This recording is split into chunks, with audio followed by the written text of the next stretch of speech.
Boa noite, começa agora mais um Ideias da Aldeia. Eu sou Diogo Soares e no programa de hoje eu vou bater um papo com Terry Aquino, antropólogo, acriano e que há muito e muito tempo já vem lidando com as questões fundiárias e com as questões indígenas no nosso estado. Boa noite, Terry, seja bem-vindo ao Ideias da Aldeia. Boa noite, prazer estar aqui conversando com você. Terry, a gente agora em off, a gente conversava sobre música. Você na década de 70 fez algumas músicas em parceria com o Pia Vila. E numa dessas músicas você fala ou diz a frase enquanto houver índio sem terra é sinal de guerra em todo lugar. Isso representa bem teu trabalho aqui no Acre? Olha, é um pouco exagerado, né? Mas é um exagero final da poético. década de 70, começo da década de 80, a Comissão Pro Índio funcionava ali em cima do casarão, sabe? E essa época eu ouvia muita música, né? Eu ficava trabalhando às noites, né? Embaixo, né? Debaixo de um bar, né? E tinha esses amigos, né? O Pia, o Felipe, e sempre me incentivava, aparecia na minha casa para depois, sabe? À noite para a gente conversar e tal. E eu com essa influência, né, da música, do casarão, né, no meu trabalho, né, falei, eu vou também fazer umas letras aqui retratando o Acre, né, retratando esse trabalho que eu estou fazendo, junto com os índios, né, e de fato aproveitei esses momentos, né, para fazer essas poesias, não é, que me dava muita alegria, né? E hoje eu estou vendo assim o Pia, né, lançando o CD dele, né? Muitas dessas músicas estão sendo resgatadas, como essa do Padrinho Sebastião, né? Que você está se referindo aí, né? Quando eu vi falar de índio sem terra, é sinal de guerra em todo lugar. Isso é uma homenagem que a gente fez ao Padrinho Sebastião, da 5000, né? No tempo que ele morava ainda na 5000. Da Colônia 5000. Da Colônia 5000, né?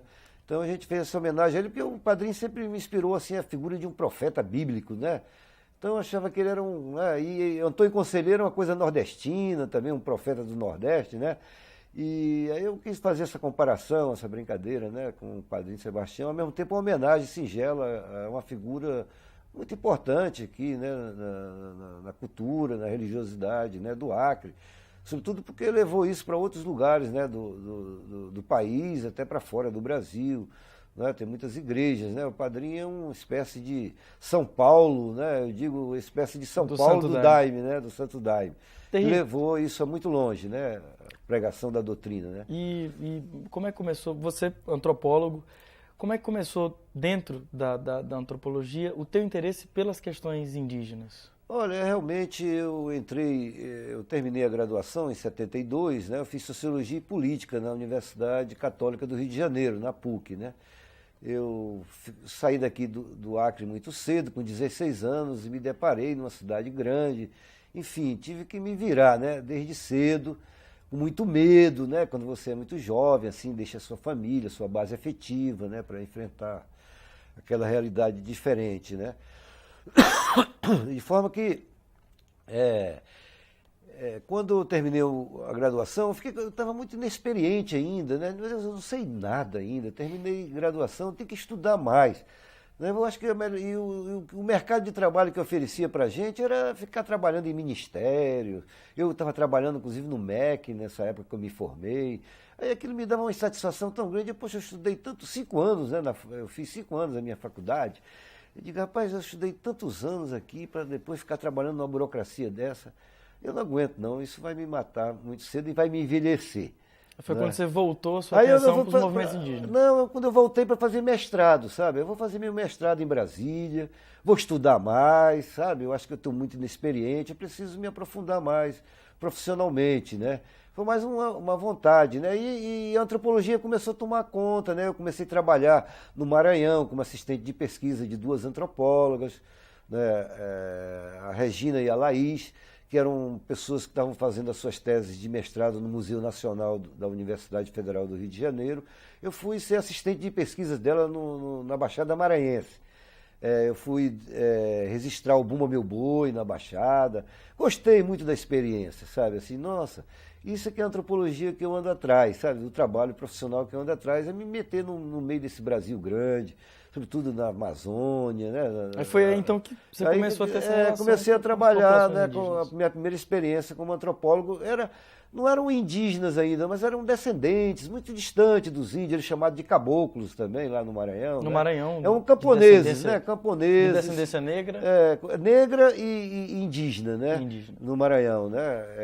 Aí eu tive contato com essas duas etnias, né? Tanto andei nos povoados negros, antigos quilombolas, sabe? Quilombos antigos, onde tinha festas de santo, em povoados negros também acompanhava.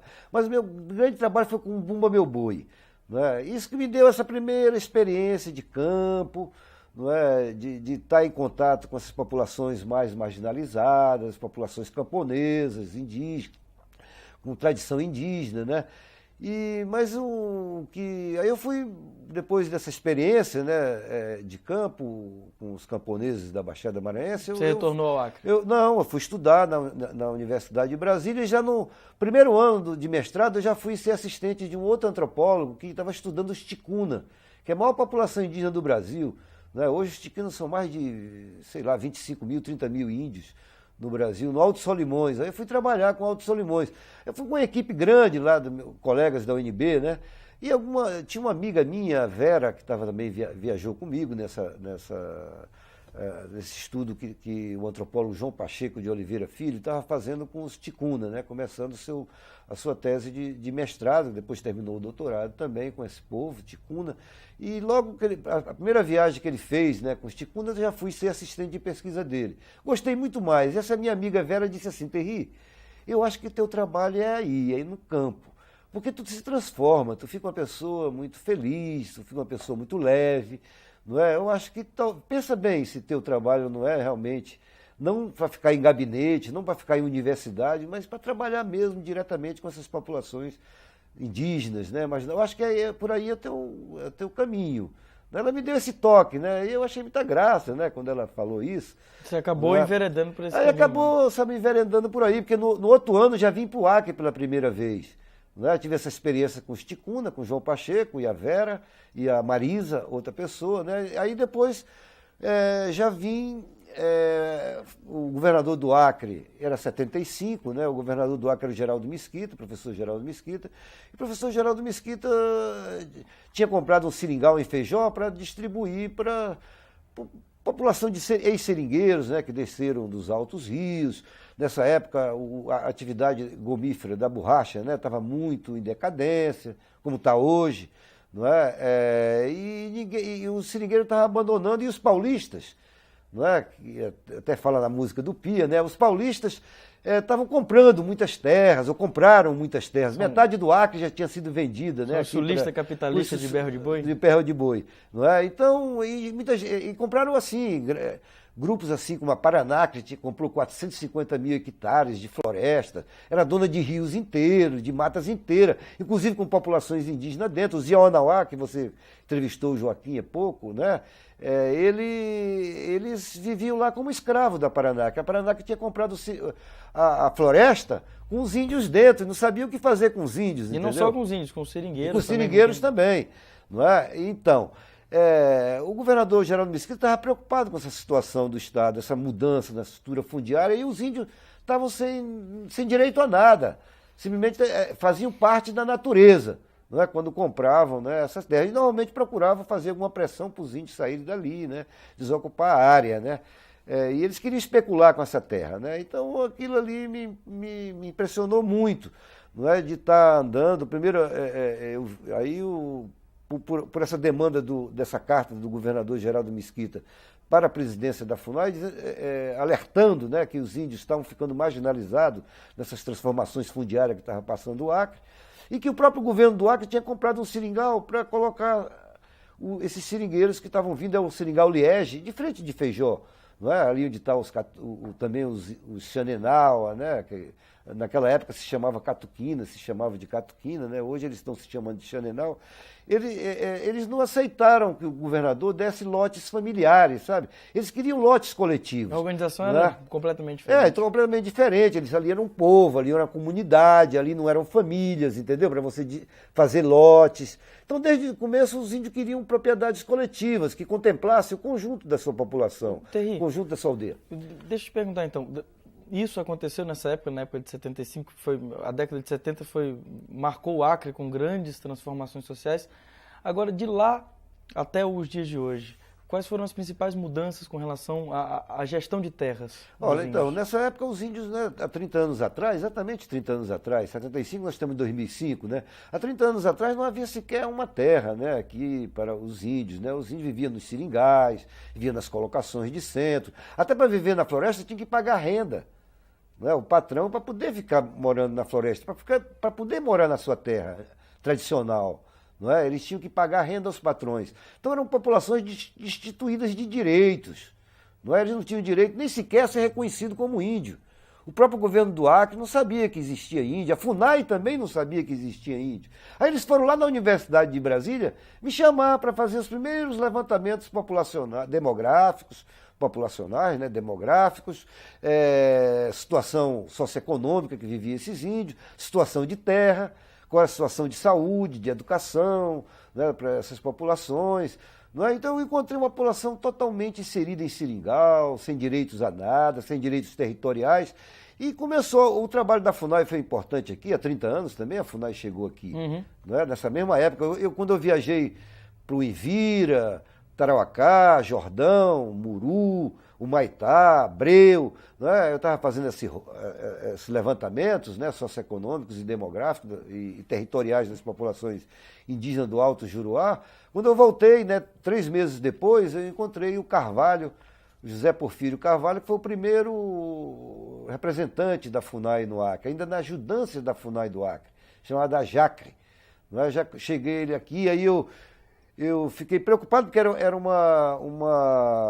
a casa do índio funcionava dentro da casa do Carvalho, sabe?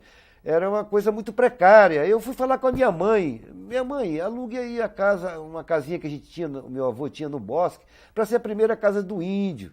Né? Aí a minha mãe alugou para o Carvalho deixar de botar os índios hospedar na casa dele, para poder primeiro ter um lugarzinho. E a primeira casa do índio aqui foi a casa da minha mãe, ali no bosque, na Guilmar Santos 200. Não é? Quer dizer, eu vi e também eu acho bonito o trabalho da FUNAI, né, quando chegou aqui no Acre, foi para fazer esse trabalho com terras indígenas. Ela chegou em 75, 76 já começou as identificações e delimitações de terras indígenas aqui no estado.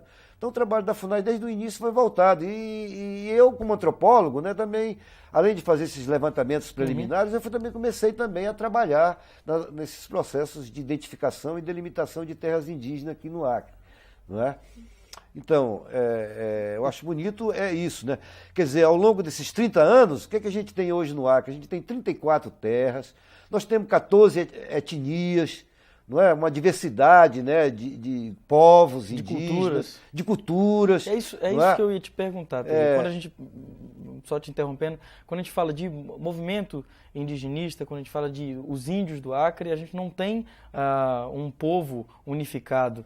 Muito pelo contrário, é muito diferente nas suas culturas, nas suas raízes. Eu queria que você explicasse um pouco isso. Quem são e quantos são os índios do Acre? Olha, vamos começar do ponto de vista linguístico, né? Vamos pegar nossas línguas, né? Nós temos nossas línguas, o português é uma língua latina, né, da família do tronco linguístico, que veio do latim, como veio o português, o francês, o espanhol, o italiano. Não é? São línguas mais próximas, por exemplo, o português do espanhol é muito mais próximo do que do francês.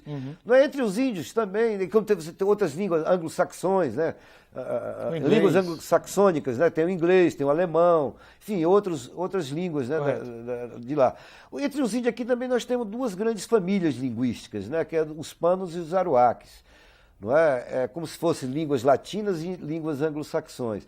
Tem aquelas línguas, né, que são muito próximas, os panos, né, têm línguas muito próximas. Assim, né, uma diferença entre um Ioanauá e um Catuquina, um Caxinauá, é mais ou menos a mesma diferença que a gente tem entre o italiano, o português, e o espanhol.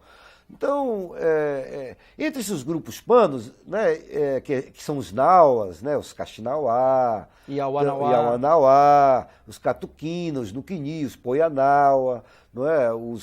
Aqui no sul do Amazonas tem os Caxarari também, que são do mesmo grupo pano, não é? Tem o Jaminaua, não é? No lado dos Aruac você tem aqui no Acre os Axaninca, tem os Apurinã, aqui no sul do Amazonas, né, também, que são aruaques. Tem os Culina, os Madihá, que também são uma língua que vem do tronco linguístico aruaque, né, da família linguística aruaque.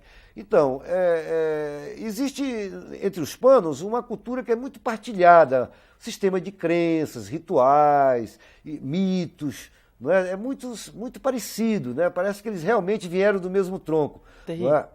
Só te interrompendo, já que a gente está falando dos dois grandes troncos linguísticos, famílias, e Aruac, das grandes famílias linguísticas, vamos dar um pequeno intervalo e a gente volta no segundo bloco, continuando essa explicação que é tão importante para a gente entender quem são os índios do nosso estado. Isso aí. Tá bom? Não sai daí, daqui a pouquinho a gente volta.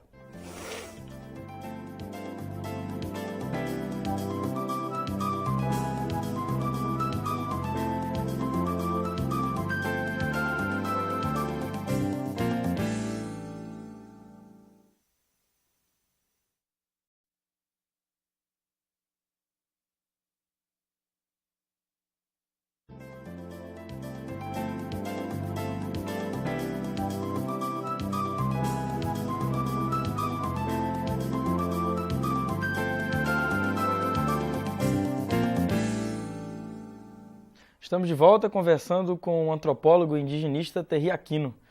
Terry, no bloco anterior nós conversávamos sobre as duas grandes famílias linguísticas que compõem os índios do nosso estado, do estado do Acre. E você falava da proximidade que os índios desse primeiro tronco, que era o que a gente falava, do tronco pano, têm entre si. Que características são essas e o que é que diferencia do outro grupo que é o Aruac? Certo.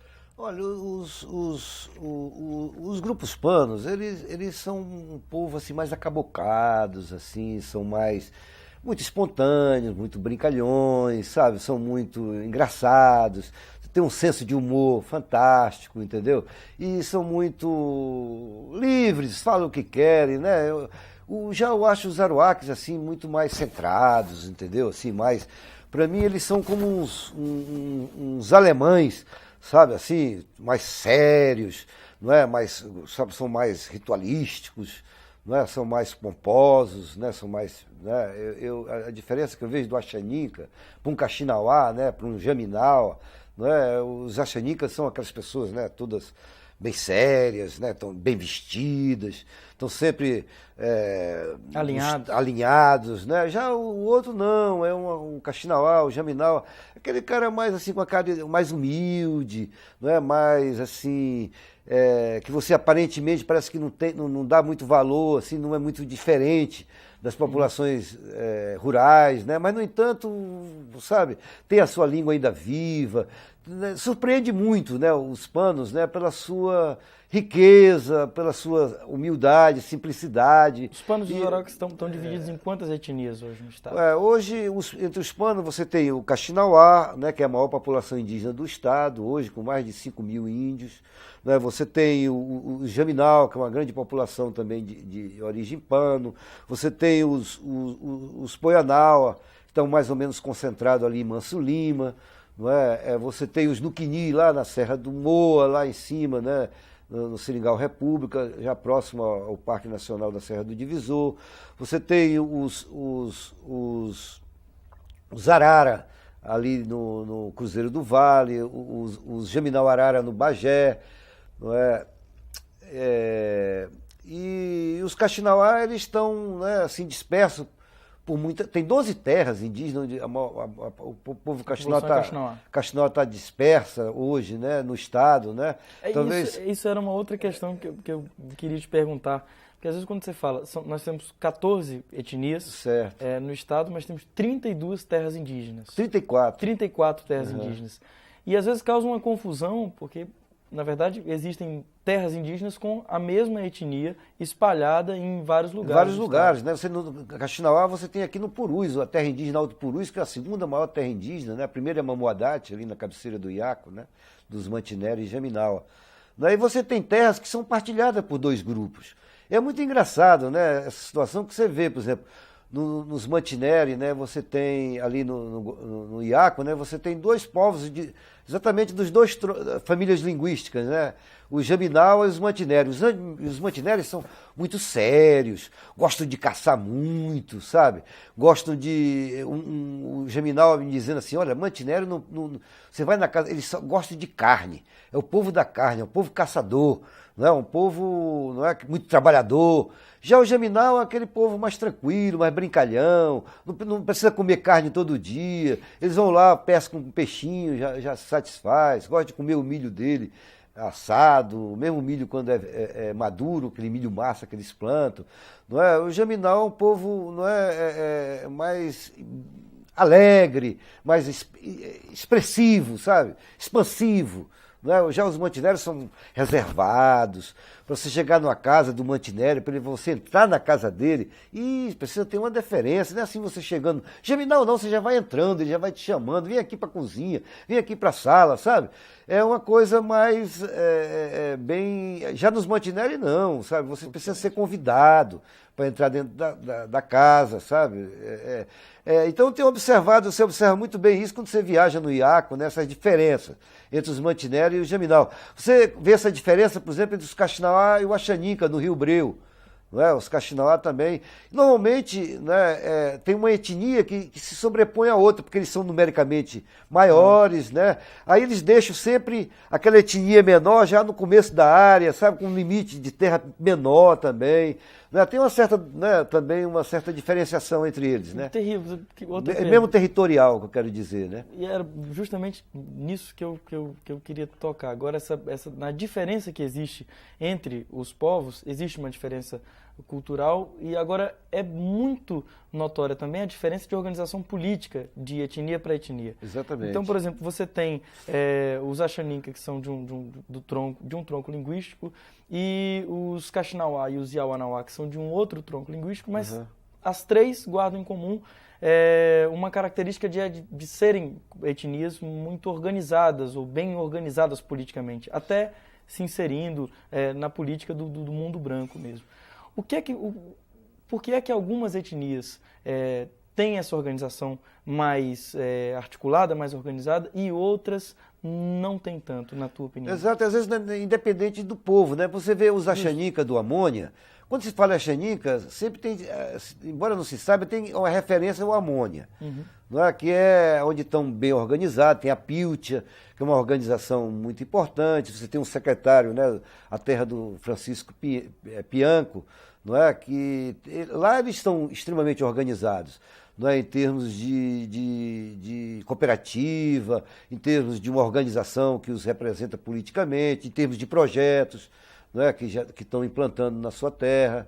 Não é? Mas se você observar os Axaninca do Rio Amônia, não tem nada a ver com o nível de organização que tem lá os Axaninca do Rio Envira, não tem nada a ver com o que está com o do Amônia. É o mesmo povo.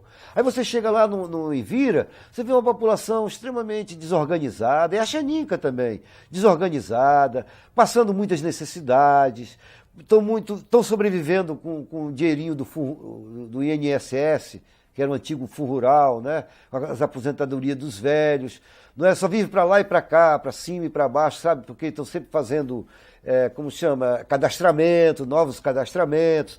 E esses velhos ficam, né? E hoje é interessante que os velhos, hoje é que tem mais dinheiro nas aldeias, né? No tempo da seringa, a seringa era o jovem.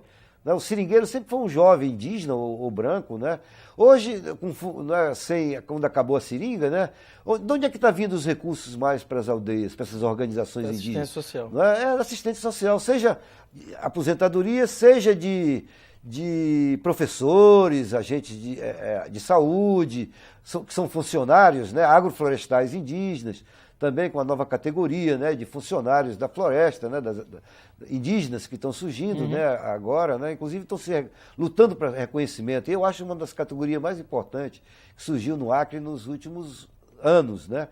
Que é essa do próprio índio também ter um funcionário que vai cuidar do meio ambiente, vai cuidar da vigilância e fiscalização de sua terra, que vai cuidar de fazer, sabe, recuperar áreas degradadas. Aliás, quem é melhor do que os índios para fazer isso, né? Trabalho. Então, os índios já vêm trabalhando com manejo há muitos anos nessa floresta, né? Então, eu acho que a gente estava falando de... Da organização política. Da organização política. Isso aí depende de etnia, sabe? Depende realmente... Aquelas populações que estão realmente mais organizadas, através de associações, que teve experiências de cooperativa também, na década de 80, né? Que se ajudaram na mobilização da população para a conquista territorial. Uhum. Essas populações que estão mais organizadas estão bem no Acre. Não é? Mas não é a maioria. Não é? Hoje você tem uma organização que funciona bem, é a Piltia, lá no Rio Amônia, você tem a organização Iaonauá, lá no Rio Gregório, não é? Você tem a organização dos Caxinauá, lá no Rio Jordão, os seringueiros Caxinauá do Rio Jordão, e você está aqui no Iaco, você está começando a associação, a organização lá dos Mantineri. Né? O Geminal ainda está começando também a fazer sua organização, a se articular, né? E por isso eles estão muito mais atrasados que os Mantineri. Os Mantineri já estão conseguindo outra fonte de recurso, além dessas que eu citei, exatamente esses projetos, que vêm de várias diferentes instituições. Alguns vêm de empresa, como é o caso do Zé Manauá, né? Outros vêm do PDPI, que é o Projeto Demonstrativo para os Povos Indígenas do Ministério do Meio Ambiente. Outros vêm de carteira indígena também do Ministério do Meio Ambiente. Outros vêm da própria FUNAI, né? Do Departamento de Assistência da FUNAI. Não é? Então, diversas... as populações indígenas que conseguiram se organizar mais antigas, são essas que estão realmente em melhor situação hoje. O que não é a grande maioria. A grande maioria ainda está nesse processo de organização. Está nesse processo de chegar lá, que essas organizações primeiras, né, que já estão avançado bastante. Né? E essas mais desorganizadas, elas tinham muito em função a UNI, não é? Aí a UNI entrou em crise. Era isso que eu ia te perguntar. Exato. O que representou essa crise da UNI? Então, para essas populações que estavam mais desorganizadas, que tinha na UNI a sua grande organização, essas sentiram muito com a crise da UNI. A crise da UNI foi decorrência, né, de gerir, né, um projeto em parceria com a FUNASA, convênio com a FUNASA. Mas era uma faca de dois gumes. Não é? Ao mesmo tempo, aquilo significava que o governo federal estava respeitando os movimentos indígenas, a organização indígena, chamando para trabalhar em parceria, mas ao mesmo tempo dando a ela responsabilidades que ela não tinha condição de dar conta. Não é? Muitos recursos foram repassados, né, para a UNI, que hoje não souberam dar, não teve comprovante. Quando entrou o Tribunal de Contas, quando entrou a Procuradoria, o Ministério Público Federal, aí viram, né, os desvios de recursos que estava havendo. Não é? Mas isso não é só culpa dos índios que estavam na UNI, isso é culpa também do pessoal da FUNASA, que as pessoas falam, né, muito da UNI, esquece a FUNASA, que é parceira, são dois. Não é? Então não pode responsabilizar um, tem que responsabilizar os dois. Não é? E até hoje essa situação não resolveu. E essas populações, né, que estavam menos organizadas, que dependiam da UNI para conseguir projetos, não é? Essas sentiram muito. Mas já a organização Iaonauá não sentiu nada, pelo contrário, ela foi crescer mais ainda. Os Axeninca da Piltia, do Rio Amônia, não sentiram também nenhum problema com a UNI, porque eles têm a organização deles bem solidificada. Não é? Então, esse que foi o problema, né? Dessa... Mas eu acredito, né, que os índios estão se reestruturando. Eu acredito que vai surgir uma nova organização, e é importante que surja uma nova organização indígena para juntar, que represente o conjunto desses 14 povos, que são 15 a 20 mil índios aqui no Acre. Aliás, precisamos fazer um censo dessa população. Os dados que existem sobre população estão totalmente defasados. Esses dados são dados do dados IBGE? de IBGE, dados da FUNASA, dados da própria FUNAI, mas assim dispersos, da Comissão Pro Índio. Mas aqui numa área, da outra, não cobre o outro lado, entendeu? Porque cada um tem um pouquinho de cada um, mas você não tem um levantamento de fato. O que a gente tem, clareza, eu que venho acompanhando há 30 anos aqui, é que realmente houve um crescimento demográfico muito significativo no Estado, sabe? Os índios, nesses 30 anos, eles cresceram muito numericamente, sabe? Hoje, eles eram o quê? Quando, em 75, eles não chegavam a 5 mil índios aqui, hoje a gente tem 15 mil índios. Não é? Houve um crescimento. Agora, esse crescimento não está sendo mostrado com dados concretos. Então, precisa-se fazer um censo verdadeiro das terras, das populações, das terras indígenas e das populações indígenas que estão nas cidades. Você vê hoje Rio Branco, tem muitos índios morando em Rio Branco. Você vai em Tarauacá, tem muitos índios morando em Tarauacá. Você vai lá em Feijó, tem muitos índios ali, apesar de ter a Morada Nova, que é uma aldeia do outro lado da cidade de Feijó, é um bairro da cidade de Feijó, não é? Um dos problemas que você está colocando, inclusive, é esse problema do êxodo indígena, né? Os índios que saem das aldeias e vão para os centros urbanos. Na verdade, eu queria que você fizesse uma avaliação com relação a dois problemas que eu acho que tem relação. Um é com relação a esse êxodo e outro é com relação às obras de grande impacto no nosso estado. Como é que isso está afetando as comunidades indígenas, na tua opinião, e como isso contribui para esse êxodo? Existe uma alternativa, uma saída para esse problema? Olha, eu acho que não vejo isso como uma grande maioria, né? A grande maioria da população indígena estão na floresta, não é? Eu acho que a grande maioria da população indígena estão lá vivendo nas suas terras indígenas. Agora, existe, né, vários índios que vêm para cá para trabalhar em organizações indígenas, outros os apurinãs, que não são todo mundo. Você vê muito pouco Kaxinauá aqui em Rio Branco, né? Tem várias famílias, né, aqui, mas tem muito mais Apurinã, tem muito mais Caxarari, tem muito mais Jaminal, que anda mendigando na cidade de Rio Branco. Eles fazem isso como migrações temporárias, né? Jaminal, como eles não têm assistência, inclusive o próprio assistencialismo aqui é precário, entendeu? A gente critica o assistencialismo, mas, mas aqui no Acre ele é muito precário, entendeu? Então o Jaminal, o que eles fazem? Eles têm uma estratégia. Eles dizem assim, já que a FUNAI não nos ajuda, o governo do Estado também não nos ajuda, então nós vamos lá na cidade incomodá-los, nós vamos pedir esmola, nós vamos andar na casa dos brancos, nós vamos pedir roupa, nós vamos pedir comida, nós vamos pedir objetos, né? Vamos pedir faca, teçado, nós vamos pedir essas coisas, que é a forma deles, já que o governo, o Estado não nos assiste, eles vão pedindo à população do Acre que os ajuda. Mas isso não resolve nenhum problema. Não é? Eu também acredito também que isso não é uma política para os índios. Mas o assistencialismo ele é muito ruim ainda aqui no Acre. Eu acho que até bom, de certa maneira. Não é? Porque, de certa forma, a gente não teve aqueles vícios do SPI, da FUNAI antiga, sabe? A FUNAI tem 30 anos aqui no Acre. A FUNAI foi criada, né, em 67, o SPI foi criado em 1910. Tem muitas populações indígenas que até hoje dependem da FUNAI, né? E já os índios do Acre não vejo isso, porque não tem essa história de assistencialismo, né, aqui na nossa... Os índios entregam a sua própria sorte. Chegava em 75, quando eu andei aqui, chegava numa aldeia indígena, perguntava quem é o chefe aqui, o patrão, normalmente essas aldeias eram perto do barracão, né, do patrão, o patrão dizia, o chefe aqui sou eu. Não é? Quer dizer, então eles não têm essa história antiga, né, e tal. Eles têm aquela ideia assim de busca de autonomia, né, desses órgãos do governo, né. Então eu vejo isso, né, não tem essa história, essa dependência histórica, né, assim, do assistencialismo, né.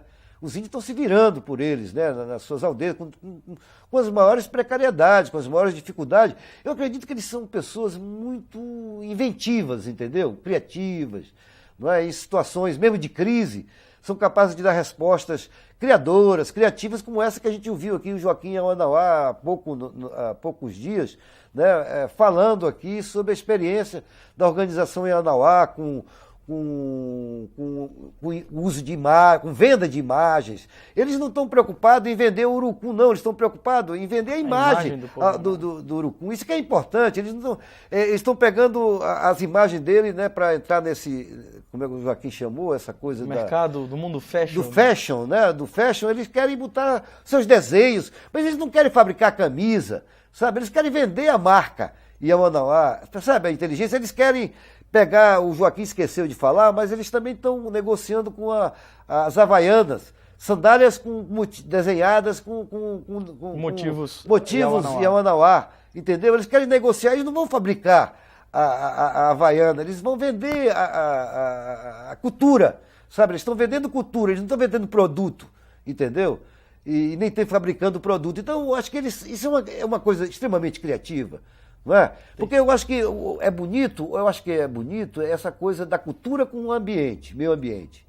Sabe, essa coisa de proteção, defesa. Uma terra indígena não é só uma terra indígena, sabe? Ela também é uma área de proteção, sabe, da natureza. E os índios, mais do que ninguém, sabe preservar, sabe respeitar, sabe considerar a natureza, sabe?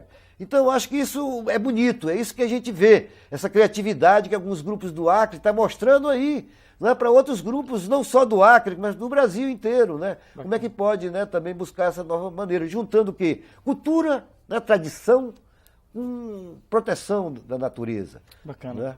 Terry, infelizmente nosso tempo está chegando ao fim. Muito obrigado pela tua participação aqui no Ideias da Aldeia, nesse papo de índio aqui. Isso, eu adoro fazer papo de índio. Aliás, enquanto eu puder escrever papo de índio aqui no Acre, ou puder falar, eu estou sempre por aqui. Às vezes fico muito longe do Acre, mas o meu pensamento não sai daqui, né? É isso aí. Boa noite. Obrigadão, Terry.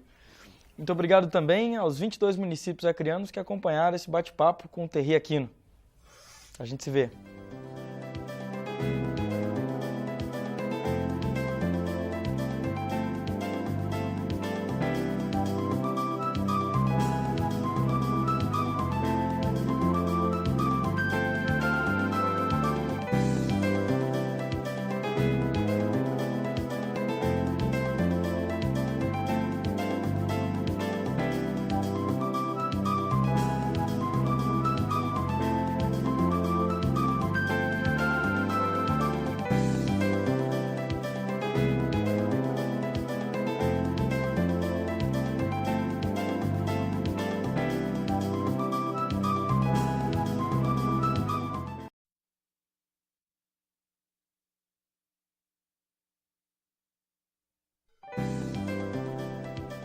De segunda a sexta, você já sabe, às 10 da noite, sempre um bom bate-papo na sua telinha. É o programa Ideias da Aldeia. Nesta sexta, eu vou conversar